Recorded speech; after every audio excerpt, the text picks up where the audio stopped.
Today, we are going to look at the history of complementarianism that virtually no complementarian seems to know. In the 30 years that I was complementarian, I never heard the history either.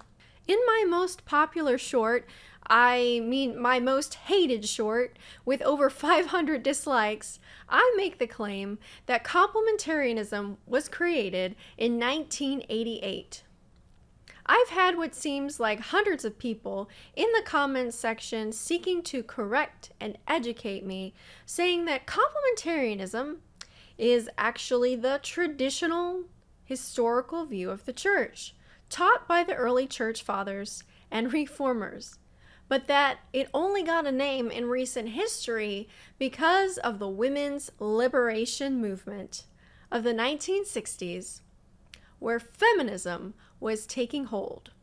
They claim that through all of history, it just never had a name because it didn't need to have one, having not been challenged, or at least not challenged on such a large scale. I have to wonder where this faulty view of history comes from, because it doesn't line up with the facts that I've found. The shocking truth is, complementarianism is not the historical view of the church that was held for almost 2,000 years. The view that was popularized by early church fathers like Tertullian, Origen, St. Jerome, John Chrysostom, St. Augustine, as well as reformers like Martin Luther and John Calvin, etc., continued up until around the 1960s. The view was this: hold your hats for this one. Men were superior and women were inferior. They were not equal in personhood. I have two 30-minute videos on this that look at quotes and teachings from the church fathers and reformers and how they viewed women. If you want to know more of the shocking, gory, nasty details, feel free to watch those after this. I'll link the videos down in the description below. The traditional historical view said women were intellectually inferior, and that's why they were deemed incapable of leadership. The men who were superior did the more important superior tasks, and the women did the inferior tasks that the men didn't want to do because of their inferior personhood. It was not about equal with different roles, as complementarianism teaches. It was all about how we were not equal in person. It was about the male being superior in all things, and the female being less than, beneath, and inferior to God's ultimate creation, man. It was even questioned by multiple church fathers and theologians as to whether or not women were even made in the image of God. Some said women were only made in the image of man. St. Augustine, who is still so popular today, was one of the men who taught this. Let's just look at a few quotes. St. Augustine said, "Woman was given to man, woman who was of small intelligence and who perhaps still lives more in accordance with the promptings of the inferior flesh than by superior reason. Is this why the Apostle Paul does not attribute the image of God to her?" Here is one from John Calvin. "On this account, all women are born that they may acknowledge themselves as inferior in consequence to the superiority of the male sex." What we find throughout the history of the church is an openly sexist and misogynistic view of the woman. Sinful, shameful things have been taught as truths of God. The claim that complementarianism was meant to describe the views since the early church is easily proven false. The historical view held for most of the history of the church was largely rejected by most in recent history. Why is that? Because in the 1960s, With the women's liberation movement, people started to see these ideas were simply not true. Women were not intellectually inferior. They were capable of doing the same intellectual jobs men did. They could be professors, doctors, lawyers, etc. People started to reject the traditional view simply because it didn't hold up to reality. Men and women were equal human beings and persons. And it only made sense for the church to recognize that. Because of this, egalitarianism was becoming popular. Egalitarianism, in a nutshell, was just the belief that men and women were fully equal. Equal in person and equal in authority. There was no hierarchy of men over women. Egalitarians were the first to say that men and women were complementary. They believed that because men and women were complementary, that they were both vital and needed at every level of the church and equally in marriage. As God granted both men and women equal dominion over the earth to rule it together in Genesis 1, egalitarians embraced that full partnership, equal value, equal influence, and equal authority of both men and women. It was never about elevating women over men. It was about the mutual partnership of men and women working together rather than through hierarchy. During the time of the women's liberation movement, there was a lot of debate going on between the egalitarians and the hierarchists, or patriarchalists as they were called. These were those who held to the traditional view and who were trying to maintain an order of hierarchy and male authority.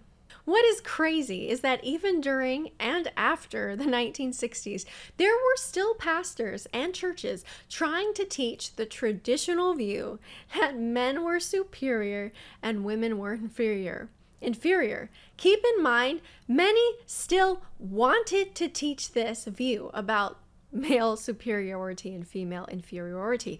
This is what many of them actually believed because it was the historical view of the church, and they would have continued on doing it if their congregations had accepted it. But people were no longer buying it and saw it for what it was, an openly misogynistic and sexist view, and not supported by the scriptures. Scripture didn't teach the inferiority of women and the superiority of men. It just didn't. But men throughout history, with already existing misogynistic views of women that were normal in their culture, were imposed onto the biblical text rather than being understood and gleaned from the texts themselves. And really, honestly, should we be surprised when women were treated as property during that time? And knowing the secular views of the culture around that time of the early church fathers? These views on women were normalized. Aristotle taught that women were actually underdeveloped, deformed men. That men were highest, and beneath them were women and slaves. We need to realize that culture always affects how the Bible is seen by that culture. And for the great majority of the history of the world, and in most parts of the world, patriarchy has been the culture. We cannot just look at how culture affects how the Bible is viewed today, but we must also look at how culture has shaped the bulk of church history. In the 1960s to 80s, as more and more people were going to the egalitarian view, those who held the traditional view realized that they had to come up with a new view if they were going to preserve their order of hierarchy and male headship, if they were going to stop the feminists. So many of these pastors with the traditional view started to meet to look for a solution. According to Wayne Grudem, they met in secret. As they debated on what to do, they came across a book by George Knight III that espoused his personal view described as equal with different roles. I can only imagine how convenient this was to find a view that could espouse the equality that people were crying out for, and yet retain the same order and hierarchy by teaching that men and women just had different roles. While the traditional view was openly misogynistic and sexist, complementarianism was covert and confusing. They purposely chose to name their view complementarianism. In my personal opinion, this was most likely to cause confusion because complementary was one of the words egalitarians used to describe themselves. Complementarians claimed that they saw men and women as fully equal in person. Yet, if one looks objectively at their claims, they are basically saying men and women are equal in person. But they fail to mention that they believe men and women are not equal in authority. Equal in person plus not equal in authority equals not equal. But instead of using the terms of unequal in authority or equal but with hierarchy or equal but patriarchal, they use this nice sounding phrase like different roles. I think it's very similar to how politicians often cannot pass a bill by calling something outrightly for what it is, but they can pass it if they can find a way to word it just right so that people react positively to it. I personally believe this angle was used to be less than forthright and honest, if not outright deceptive, because they made it sound so very similar to the egalitarian view by using a lot of the same buzzwords like equal, equality, complementary, even though the meaning they attributed to those terms was far different from the original meaning the egalitarians gave those words. For egalitarians, equal meant equal in person and authority, equal in everything. For complementarians, equal meant equal in person except men are in authority over women. For egalitarians, complementary meant both were so very much needed to use all their gifts for the benefit of the whole body. But for complementarians, it meant the restricting of women's gifts and keeping them from having any power. Men did the more important things, the superior things, while the women did the lesser inferior things that the men didn't want to do, which is very similar to the historical view. Roles was just a polite way of keeping women submitted and subordinated to men, as opposed to the traditional view that kept women submitted and subordinated due to their inferiority and men's superiority. The question I ask myself and others is, did these men who truly believed the traditional view, did they really change their minds, or did they just find a way to fight egalitarianism, to win, and to preserve their power and male authority? The more that you evaluate it, the more you can see how this is a system made by men and for the benefit of men. The only people who really benefit from this view are the alpha type males who want power. It doesn't benefit women, and it doesn't benefit men who aren't interested in power and don't want to be dominant over women or over their wives. And it prevents the whole church from benefiting from women's public teaching gifts. Around the time when complementarianism was coined, the Council on Biblical Manhood and Womanhood was created to propagate this new theology everywhere. And wow, did they succeed in creating a pervasive system of indoctrination. Churches were in crisis over what to do on this issue since they could no longer teach the traditional view, and they happily embraced this solution so they could have an answer on what to teach their congregations.